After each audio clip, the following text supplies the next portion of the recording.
was meaning to sell clothes and I ended up with more than what I came in with.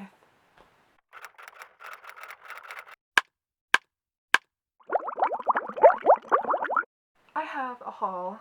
So yeah, like I said, I was meaning to sell things, and I actually did. I sold like 8 items. That was pretty great. That was like a good day. So, but I ended up picking up 2 things, which basically the price of those 2 items ended up being like 2/3 of what I made. We understand the whole concept where everything that you sell, it ends up being like $3 an item, and then you end up buying items from the place which they've jacked up. These are items that I thought were worth it to me. Whenever I see Gymshark leggings, I have to pick it up. Gymshark Energy Seamless leggings in black. I actually have an Energy Seamless in pink that I purchased a while ago because I wanted to try out the Energy Seamless. I already knew that Energy Seamless was not my jam as far as Gymshark goes. Yeah, they're compressive and functional, and they're a great legging, but I don't feel like I can do booty workouts in them because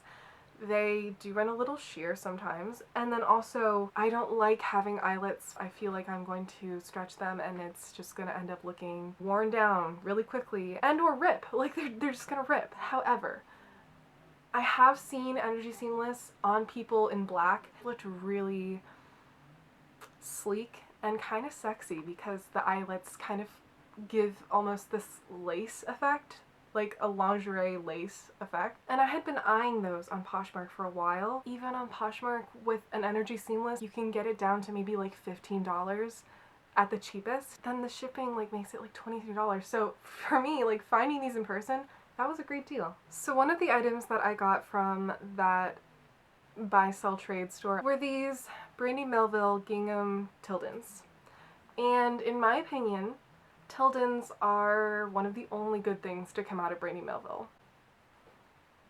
I actually have 3 Tildons now, and none of them have come from Brandy Melville directly, and I'm very proud of that. I never would have started my love affair with Tildons had I not had the opportunity to try them on in person. I would never have trusted buying them online or even buying them from a reselling app.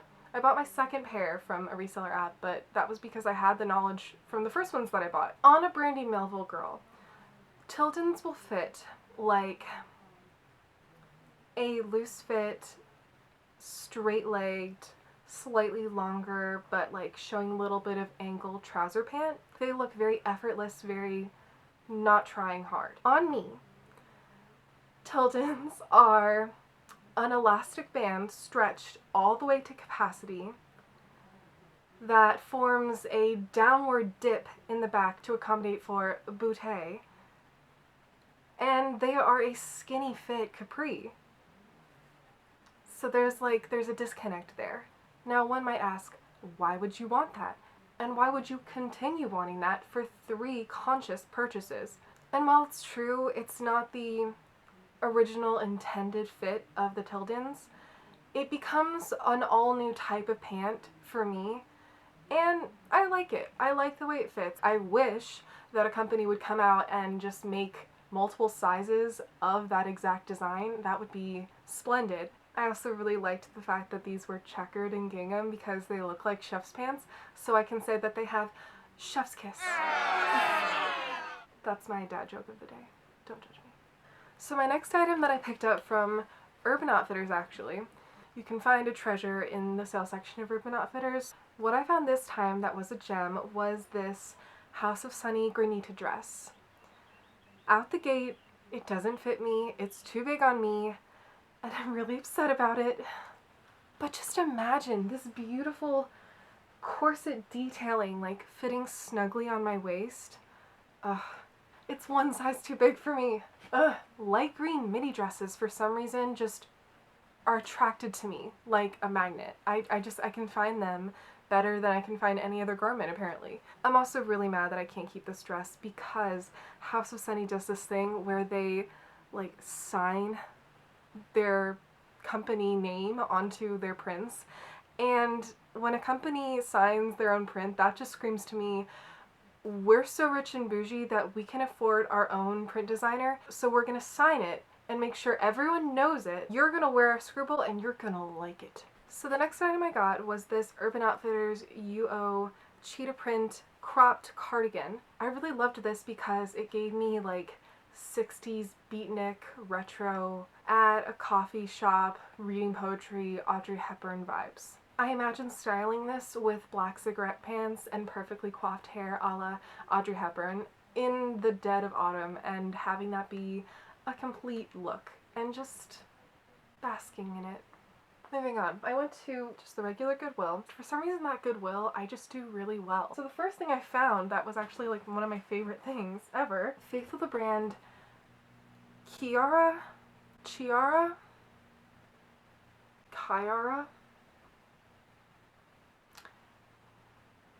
One of those words. It's on the screen. I have the Chiara wrap midi dress from Faithfull the Brand. I have 3 other dresses from that brand that I bought from Anthropologie. But anyways, I found this at the Goodwill, and this is the least amount of money I've ever paid for a Faithfull the Brand dress. I paid $8 for this, and it's new with tax. New with tax. It's a wrap dress, so what more could you want? It's light cottagecore with slight ruffle ruche on the sleeve. So it's got a nice little flow to it. My thing is, it's my size, right? It's a size 6. That's amazing. I actually have never had a Faithfull the Brand dress be in my size. I always buy it like too small for me.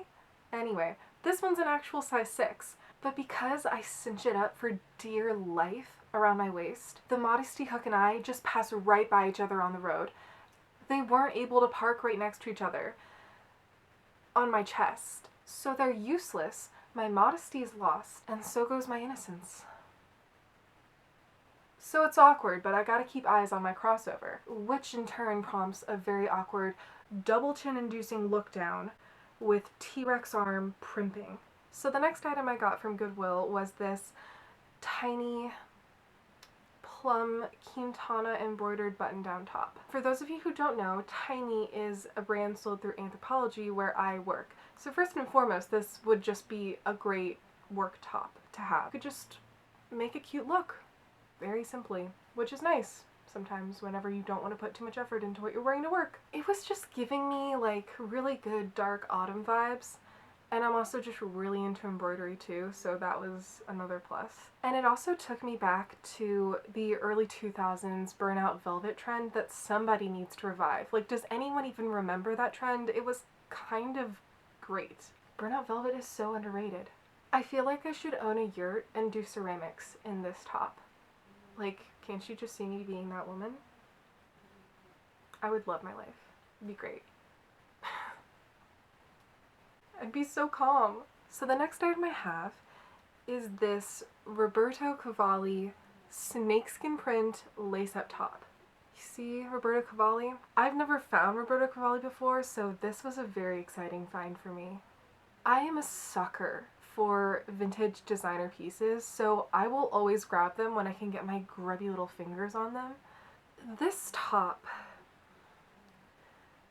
looks dated. You were thinking it, I know it, I'm not offended by it.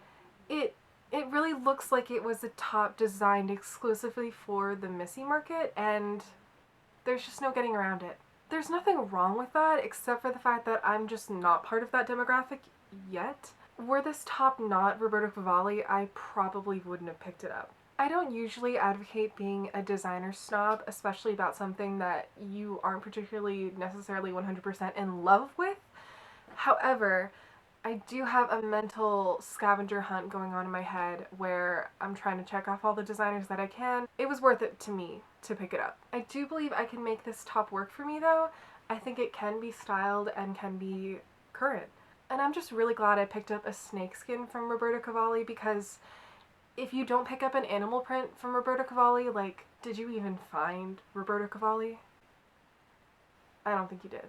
So the next thing I found was this Diesel t-shirt. I don't know if I would consider them designer, but I do think they're pretty high-end and pretty bougie. I found this tee that says, "This is my sexy face," and also you see it has the little Diesel at the corner right there.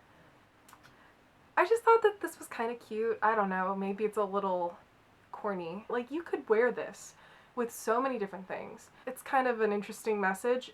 Imagine me wearing this on like my most disgusting day where I just look like a slob. Just like, hi boys, read the shirt. An opportunity to have people consult my shirt so they get information about what face I'm giving that day. The next kill from my thrift store hunt was this Alice and Olivia gorgeous embellished floral top. This detail work is stunning without question. I actually took an embellishment class when I was a senior in college, and I wish I could embroider and embellish like this. This is other level detail work. And this top also has all the makings of a shell top. Like, it has the stunning embroidery and embellishments. It's this gorgeous seafoam color, which is a shell color. Like, this is my color. However, I do think I am going to sell it just because the fit really isn't my thing. It's very boxy and stiff, which works for some women, doesn't work for me. And I'm also just not wanting a garment that has the cut and fabrication of a casual top while also having the detail work and overall look of a garden party top. I love the details, it's not my style. The last place is the Goodwill Outlet, where I didn't find like amazing stuff, but like I found some cute stuff that I would like to wear on a day-to-day basis. First thing I found, and again, this isn't like a really fancy brand or anything, but it's just like this cute little cropped like window pane button down shirt. It's obviously like some like, you know, cheap Korean brand. It feels nice. It has like these little like forced cuffed sleeves, and then like it's really billowy, which I appreciate. I love on YesStyle or something like that, like when they sell, you know, things that are kind of like cheaper, but it's still cute. You can still make it work. It doesn't look cheap, so go for it. And yeah, I just thought that this would be really cute with like some jeans. Next thing is another Brandy Melville item. This is John Galt, and I actually was really happy with this. Yellow, which makes me happy. I want to say it's called a Layla top. Layla. It's like ribbed, and then it's got like a really raw crop at the end. Long sleeves. I don't know, I thought it was really fun, and I was so excited to learn that it was Brandy Melville, because I love buying Brandy Melville not from Brandy Melville. Next up is a Polo Ralph Lauren beach print cardigan. This is another one where I really fell for the print. I thought that while this was dated, it could still be fun and whimsical, paired simply with some high-waisted blue jeans. I also just want to wear landscapes on my body. Just let me be the backdrop to all of your puppet shows. I want to wear worlds on my body. I want to be the vessel for an entire civilization. Is that weird? Is that weird? I don't know. I think it's weird. Anyway, so this is my little beach world. But I hope you enjoyed it. Some things I'm probably looking at selling because they're just not my style, or they don't fit me. They probably just don't fit me. Have a great day. Enjoy life. Smell the roses. Don't hug people right now. Don't do that. Bye.